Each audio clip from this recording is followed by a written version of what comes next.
Good morning students. आज हम बात करते हैं फील्ड एक्सवाइन की। लास्ट लेक्चर में हमने फील्ड एक्सवाइन तक बात करी थी और कुछ रियल एनालिसिस के बारे में हमने लास्ट लेक्चर में डिस्कस किया था। तो उसी को आगे बढ़ाते हुए हम बात कर रहे हैं आज फील्ड एक्सवाइन की। फील्ड एक्सवाइन क्या होता है, तो हम स्टार्ट करें। Let R with a set of real numbers having at least two distinct elements with two fundamental algebraic operations called addition and multiplication and denoted by plus and dot respectively. These operations satisfy the following axioms.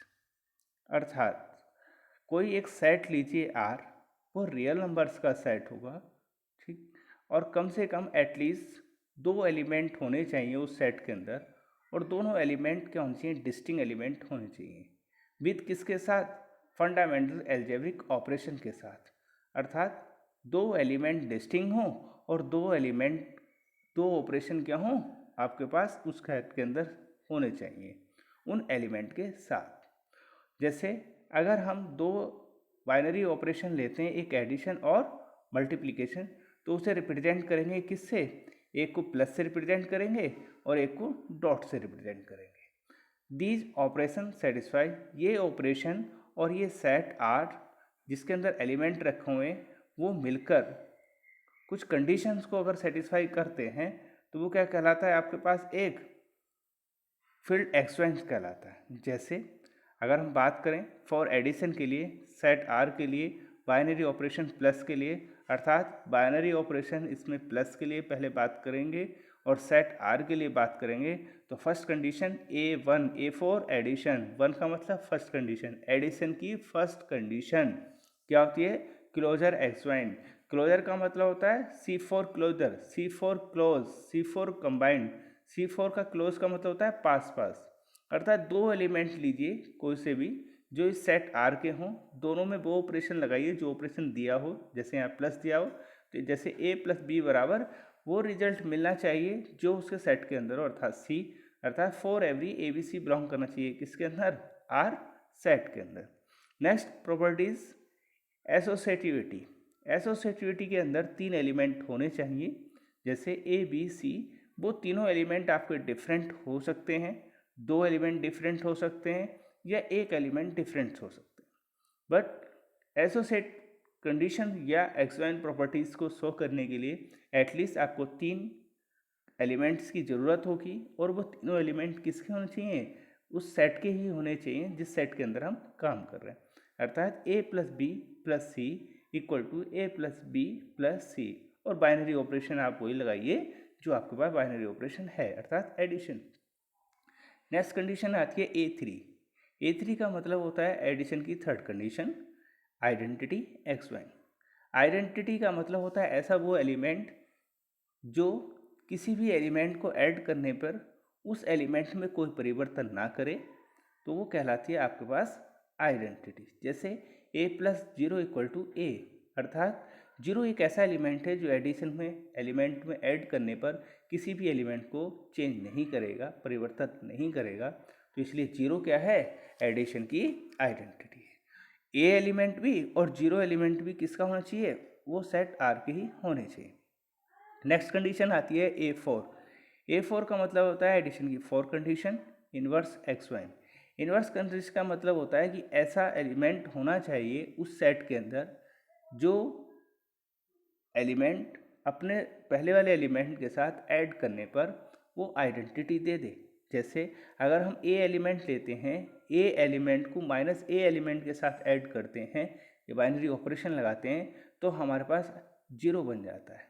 तो हम ये कहेंगे कि अगर A element है तो उसका inverse minus A होगा, और दोनों को अगर बाइनरी ऑपरेशन लगाएं जो दिया गया है प्लस, तो हमें आपके पास वैल्यू बन जाती है जीरो। जैसी वैल्यू आपके पास जीरो बनती है तो हम कहेंगे कि वो आपके पास एक दूसरे क्या है, इन्वर्स है। नेक्स्ट आती है आपके पास कॉम्यूटेटिव एक्सवाइन। कॉम्यूटेटिव में कहते हैं अगर A प्लस बी बराबर बी प्लस ए के बराबर होता है और फॉर एवरी ए बी दोनों एलिमेंट किसके आर सेट के ही हैं, तो हम कहेंगे कि वो कॉम्यूटेटिव एक्सवाइन। अगर ये पांचों कंडीशन एडिशन के लिए सेटिस्फाई हो जाती हैं तो हम कहते हैं कि वो सेट जैसे आर आपके प्लस बाइनरी ऑपरेशन के लिए क्या होगा, एक अबेलियन ग्रुप होगा। फील्ड एक्सवाइन नहीं होगा, वो अबेलियन ग्रुप होगा। तो अभी हमने क्या बताया, अबेलियन ग्रुप होगा अगर ये पांचों कंडीशन आपकी सेटिस्फाई हो जाती हैं प्लस बाइनरी ऑपरेशन के लिए, तो सेट आर प्लस क्या कहलाएगा, एक अबेलियन ग्रुप कहलाएगा। अब बात करते हैं नेक्स्ट ऑपरेशन के लिए। तो नेक्स्ट ऑपरेशन हमारा क्या था, मल्टीप्लिकेशन। और मल्टीप्लिकेशन में हम सेट लेंगे। जो सेट हमारे पास था आर सेट में से हम जीरो को रिमूव कर देते हैं, अर्थात जीरो जो आइडेंटिटी है वो एडिशन की आइडेंटिटी है और यहाँ आइडेंटिटी मल्टीप्लिकेशन की दूसरी होने वाली है।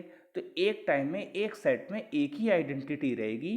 तो अपने दिमाग में ये रखिए कि हमने जो जीरो आइडेंटिटी एडिशन के लिए सेट आर के अंदर पहले रखी हुई थी, अब उसे हम रिमूव करेंगे और उसके बाद जो सेट बचेगा उससे हम अपना काम करेंगे। ठीक है, तो सेट बन गया हमारा आर माइनस जीरो, अर्थात आर बन सकता है, उसमें से जीरो निकाल दिया। ठीक, अब बाइनरी ऑपरेशन क्या है, आपका मल्टीप्लिकेशन है। फर्स्ट कंडीशन क्या है आपके पास, m1 मल्टीप्लिकेशन की क्लोजर x1, अर्थात दो एलिमेंट लीजिए आप, a इंटू बी बराबर आपके पास c होना चाहिए, अर्थात दो एलिमेंट की प्रोडक्ट इक्वल होनी चाहिए किसके, c के। तो हम कहेंगे वो क्या है आपके पास, क्लोजर x1 कंडीशन सेटिस्फाई करेगी यदि ए बी सी तीनों के तीनों एलिमेंट किसके हों, उस सेट आर के हों। नेक्स्ट आपके पास क्या है, m2 का मल्टीप्लिकेशन की सेकंड कंडीशन एसोसिएटिविटी x1, इसके अंदर क्या होंगे, तीन एलिमेंट होंगे, जैसे a dot b dot c equal to a dot b या डॉट सी। आप किसी भी तरीके से मल्टीप्लिकेशन प्रोडक्ट कीजिए आपस में, वो आपके पास बराबर होंगे किसके, इन तीनों एलिमेंट की प्रोडक्ट के बराबर होंगे। और तीनों एलिमेंट किसके होंगे, वो सेट आर के ही होंगे। नेक्स्ट आती है m3 आइडेंटिटी x1, अर्थात ऐसा एलिमेंट देखिए जो किसी भी एलिमेंट के साथ प्रोडक्ट करने पर उस एलिमेंट को चेंज ना करे, अर्थात a इंटू ई बराबर a equal to a into a. तो for every a comma e belong करेगा किसके अंदर, आर के अंदर। ठीक, इसकी मल्टीप्लिकेशन की आइडेंटिटी जो होती है वो 1 होती है। 1 एक ऐसा एलिमेंट है जो किसी भी एलिमेंट के साथ मल्टीप्लिकेशन करने पर उस एलिमेंट पे फर्क नहीं पड़ेगा या वो उस एलिमेंट को चेंज नहीं करेगा, इसलिए 1 क्या होगा, मल्टीप्लिकेशन की आइडेंटिटी होगी। चलिए बात करते हैं हम next m4 inverse x1। Inverse x1 का मतलब होता है कि ऐसा एलिमेंट जो उस एलिमेंट से प्रोडक्ट करने पर आपको आइडेंटिटी दे दे, तो वो क्या कहलाएगा, आपके पास इनवर्स x1 कहलाएगा। अर्थात जैसे a डॉट बी बराबर बी डॉट ए, दोनों की अगर हम प्रोडक्ट करें तो इक्वल टू आइडेंटिटी बन जाता है और तीनों एलिमेंट उसी सेट आर के होने चाहिए। ठीक, जैसे a into one upon a equal to one upon a into a equal to आपके पास 1, अर्थात a आपके पास इन्वर्स होगा वन अपॉन ए का और वन अपॉन ए इन्वर्स होगा किसका, a का। दोनों के आपस में प्रोडक्ट करेंगे तो क्या बनेगा, आंसर 1 बनेगा। तो a comma one upon a comma identity, तीनों एलिमेंट किसके होने चाहिए, सेट आर के ही होने चाहिए। नेक्स्ट आती है आपके पास m4 का मतलब होता है कॉम्पिटिटिव x1, अर्थात दो एलिमेंट लीजिए a डॉट बी बराबर होना चाहिए b डॉट ए। अगर किसी भी तरीके से हम प्रोडक्ट करें इन दोनों एलिमेंट की और दोनों की प्रोडक्ट इक्वल आती है तो वो कॉम्पिटिटिव x1 कहलाती है।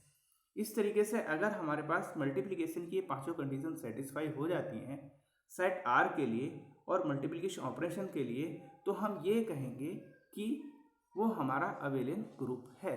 किसके लिए, मल्टीप्लिकेशन के लिए, अर्थात आर सेट और multiplication binary operation R is called कहलाएगा क्या, आपके पास बाइनरी, आपके पास कहलाएगा अबेलियन ग्रुप, अर्थात आर इंटू या comma multiplication is an abelian group. Next आता है distributive law, multiplication distributive with respect to किसके साथ, एडिशन के साथ। डिस्ट्रीब्यूटिव लॉ तभी यूज किया जाएगा जब आपके पास दो बाइनरी ऑपरेशन होंगे और दोनों का साथ एक साथ यूज किया जाए। तो जैसे a into B plus C बराबर a into B plus A into C, for every A B C belong करेंगे किसके अंदर, आपके पास सेट के अंदर, आर के अंदर। अगर डिस्ट्रीब्यूटिव कंडीशन और ये मल्टीप्लिकेशन पांचों कंडीशन और एडिशन की पांचों कंडीशन सेटिस्फाई करता है कोई भी सेट, तो वो सेट और वे दोनों बाइनरी ऑपरेशन दोनों मिलकर वो क्या कहलाते हैं, एक फील्ड कहलाते हैं। अर्थात R plus dot is a field, वो क्या कहलाएगा, वो एक फील्ड बन जाएगा। तो आप फील्ड कैसे बना, जब उसके अंदर एडिशन की 5 condition satisfy, multiplication 5 condition satisfy plus distributive की कंडीशन सेटिस्फाई हो जाती हैं, तब जाके क्या बनता है, वो फील्ड एक्सवाइन बनता है। ठीक है, नेक्स्ट चलते हैं। अब बात करते हैं हम ऑर्डर एक्सवाइन की। अब देखिए ऑर्डर एक्सवाइन होता क्या है। ऑर्डर एक्सवाइन के अंदर एक रिलेशन दिया होता है, ग्रेटर देन का रिलेशन होगा between pairs of real numbers के बीच में, जो सेटिस्फाई करेगा कुछ कंडीशंस को। फर्स्ट कंडीशन जिसकी होगी O1, O का मतलब ऑर्डर की फर्स्ट कंडीशन। टेक्नोटॉमी, टेक्नोटॉमी का मतलब होता है कि आप कोई दो रियल नंबर्स लीजिए, दो रियल नंबर्स लेने के बाद उनमें से कोई सी भी एक कंडीशन ट्रू होनी चाहिए उसमें, अर्थात A greater than to B हो, या A इक्वल टू B हो, या B greater than to A हो। इन तीनों कंडीशन में कोई भी एक कंडीशन अगर सेटिस्फाई होगी तो वो टिग्नोटॉमी कंडीशन कहलाएगी। नेक्स्ट आती है आपके पास O2। O2 का मतलब होता है ट्रांजेटिव। ट्रांजेटिव का मतलब होता है कि अगर आपके पास A ग्रेटर है B से, B ग्रेटर है C से, that implies to A greater होना चाहिए किससे, C से। अर्थात जैसे अगर मैं बात करूं 2 डिवाइड करेगा 4 को, 4 डिवाइड करेगा 8 को, तो 2 डिवाइड करना चाहिए किसे, 8 को। अगर ये कंडीशन सेटिस्फाई हो तो उसे हम कहेंगे ट्रांजिटिव ला। ठीक, नेक्स्ट आती है आपके पास O3। O3 का मतलब होता है monotone property of for addition. अर्थात वो कहता है कि अगर A ग्रेटर है B से और A भी दोनों एलिमेंट किसके हैं, R के एलिमेंट हैं, अगर हम A के साथ C को ऐड करें, C फॉर पॉजिटिव नंबर को, और B के साथ भी C को ऐड करें पॉजिटिव नंबर को, तो हमारे पास A प्लस C ग्रेटर होगा B प्लस C से, अर्थात उस पर कोई फर्क नहीं पड़ेगा। तो A B C बिलोंग करेंगे किसके अंदर, R के अंदर। ठीक, तो ये कहलाएगी मोनोटोन प्रॉपर्टीज फॉर किसके साथ, एडिशन के साथ। अब यही प्रॉपर्टी O4 के साथ बात करें और बात करें मल्टीप्लिकेशन के साथ, तो हम क्या करते हैं, A ग्रेटर है अगर B के साथ और C भी पॉजिटिव नंबर है, तो ये तीनों के तीनों element A B C belong करने चाहिए आर सेट के अंदर। अगर आप हम प्रोडक्ट कर देते हैं ए की सी के साथ, तो ए डॉट सी ग्रेटर होगा बी डॉट सी से, तो हम ये कहेंगे कि ए बी सी तीनों एलिमेंट आर के हैं, तब भी ये कंडीशन क्या करेगी, ट्रूली होगी। ठीक, these properties the field of real numbers is an order field. ये प्रॉपर्टीज क्या हैं, सारी की सारी फील्ड की हैं, रियल नंबर्स की हैं, तो वो क्या कहलाएगा, इज एन ऑर्डर फील्ड कहलाएगा। जैसे Q of rational number, Q आपके पास एक रेशनल नंबर है, इज एन ऑर्डर्ड फील्ड, तो क्या कहलाएगा, एक ऑर्डर्ड फील्ड कहलाएगा। फील्ड की कंडीशन तो सेटिस्फाई करे, ऑर्डर की भी एक्सवाइन की कंडीशन सेटिस्फाई करें, उसके बाद बन जाएगा वो फील्ड ऑर्डर्ड एक्सवाइन। ठीक, नेक्स्ट अगर आपके पास बात करें सी इज ए फील्ड। सी क्या है, आपके पास एक फील्ड है विच इज नॉट ऑर्डर्ड, वो क्या है, ऑर्डर्ड नहीं है। अगर हम बात करें तो सी एक कॉम्प्लेक्स नंबर का सेट होता है, वो फील्ड एक्सवाइन तो है बट वो ऑर्डर एक्सवाइन नहीं है। क्यों, वो फील्ड की सारी कंडीशन सेटिस्फाई करता है, प्लस के लिए भी और मल्टीप्लिकेशन के लिए भी, बट ऑर्डर एक्सवाइन की कंडीशन सेटिस्फाई नहीं करता, इसलिए वो फील्ड तो है, कॉम्प्लेक्स नंबर एक फील्ड तो होता है बट वो ऑर्डर एक्सवाइन नहीं होता। ठीक है, नेक्स्ट बात करते हैं हम कंप्लीटनेस की। अब देखिए कंप्लीटनेस होता क्या है, जैसे completeness of a system S of numbers with respect to boundedness is defined as follows. वो कहता है कंप्लीटनेस एक सिस्टम एस का नंबर्स विद रेस्पेक्ट किसके साथ, बाउंडेडनेस के साथ इसे डिफाइन करेंगे, इसे फॉलो करेंगे। वो कहता है कि हम एक सिस्टम लेते हैं, उसमें कोई ऐसे एक नंबर्स लेते हैं विद रेस्पेक्ट टू बाउंडेडनेस के साथ, अर्थात वो बाउंड है, उसे अगर हम डिफाइन करें इस तरीके से, कैसे, अब उसकी definition, a system S of number is said to be complete if every non empty subset of S which is bounded above had a member of S for the supremum.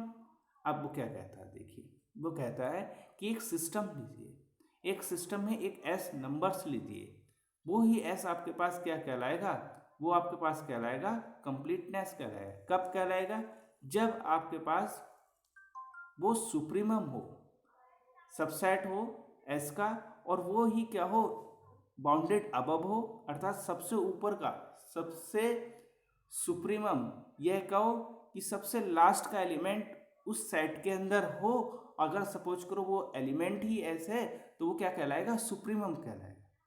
तो वो जो सुप्रीमम बनेगा उस set का, तो वो bounded होगा वही सेट, तो वो सेट क्या कहलाएगा, कंप्लीटनेस कहलाएगा।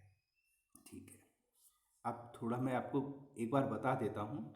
जैसे अगर हम एक सेट ले लिया रियल नंबर्स का सेट, रियल नंबर के सेट में हमने एक छोटा सेट ले लिया 1 2 3 4 5, 5 एलिमेंट का सेट ले लिया। तो 5 एलिमेंट के सेट में जो 5 होगा वो सुप्रीम एलिमेंट होगा। जब सुप्रीम एलिमेंट 5 होगा तो हम कहेंगे जो आपका 5 एलिमेंट का सेट है उसका सुप्रीमम, उसका बाउंडेड अबव 5 है, अर्थात वो ऊपर से बंद है। जब ऊपर से बंद है तो हम कहेंगे वो बाउंडेड अबव है। जब बाउंडेड अबव है तो हम कहेंगे कि ये क्या है, आपका कंप्लीटनेस सेट है। ठीक इस तरीके से नेक्स्ट आती है कंप्लीट ऑर्डर्ड फील्ड, कि कंप्लीट ऑर्डर्ड फील्ड किसे कहते हैं। तो मैं आपको बताना चाहूँगा कि इफ़ सेट आर सेटिस्फाई करेगा, अर्थात कोई भी एक सेट लीजिए वो सेटिस्फाई करेगा, किसी किसे सेटिस्फाई करेगा, फील्ड एक्स1 को सेटिस्फाई करेगा, ऑर्डर एक्स1 को सेटिस्फाई करेगा, कंप्लीटनेस एक्स1 को सेटिस्फाई करेगा, अर्थात फील्ड की कुछ कंडीशंस को सेटिस्फाई करेगा, ऑर्डर की कुछ जो कंडीशन दी है उन्हें सेटिस्फाई करेगा, कंप्लीटनेस की जो एक्स1 की जो कंडीशन दी है उन्हें सेटिस्फाई करेगा। तो कुल मिलाकर फील्ड की सारी कंडीशन को सेटिस्फाई करना चाहिए उस सेट को, ऑर्डर एक्स1 की सारी कंडीशन को सेटिस्फाई करना चाहिए, कंप्लीटनेस एक्स1 की सारी कंडीशन को सेटिस्फाई करना चाहिए। अगर कोई सेट ये सारी कंडीशन सेटिस्फाई करता है तो वो सेट कहलाता है कंप्लीट ऑर्डर्ड फील्ड, अर्थात वो फिर बन जाता है कंप्लीट ऑर्डर्ड फील्ड का सेट। ठीक है दोस्तों, मैं आपको बताना चाहूँगा कि कोरोना वायरस के कारण हम लोग सभी घरों में कैद हैं। हमारा प्रदेश, हमारा केंद्र सरकार इस पे बहुत काम कर रही है, जिनका हमें बहुत बहुत धन्यवाद देना चाहिए, जिसमें हमारे डॉक्टर्स, हमारे स्वास्थ्यकर्मी, हमारे सफाई कर्मी और पुलिस अधिकारी काफ़ी मेहनत कर रहे हैं और हमें घर पर रहकर ही लॉकडाउन का पालन करना चाहिए और कोरोना वायरस से अपने देश को छुड़ाने में या उसे कोरोना वायरस को अपने देश से भगाने में इन सब की मदद करनी चाहिए। ठीक है, धन्यवाद आज के लिए। नेक्स्ट लेक्चर में फिर मिलते हैं आपको। Thank you.